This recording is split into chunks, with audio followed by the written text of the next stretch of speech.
This year I want to share more about my process when I'm painting. So let's go through the process of my first painting for 2026. So this is a 36 by 36. I did 3 coats of blue on the background. I ended up running out and then had to color match for the last layer. So that's why I did a third one, because I was sort of running out in the middle of the second layer and want it to be uniform.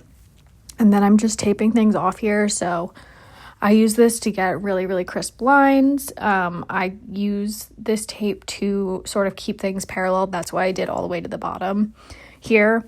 You definitely could measure things out. This is just how I've done it before when I made these type of paintings. And this one was a little more difficult just because it was so much bigger than I've done before. But I think this process still worked. It just took me a couple tries to get it. And then I take the background color and I paint the edges of the tape. So this helps basically any sort of bleeding that would happen on the first coat.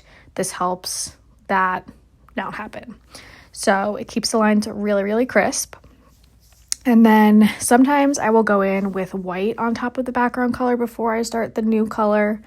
So if I was doing something like yellow or anything really pastel or warm toned like orange or yellow, I would have done that just so that it stands out properly against the blue. But since this green is pretty cool toned and vibrant on its own, I felt like it was fine to go on top of the blue.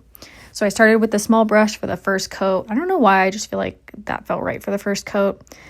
And then I used big brush for the second and third coats. I did 3 coats just to make sure it was totally opaque. And then after I finished that and that dried, I taped off the next section. And again, used a small brush and then a large brush for the last 2 coats. And that's the first painting.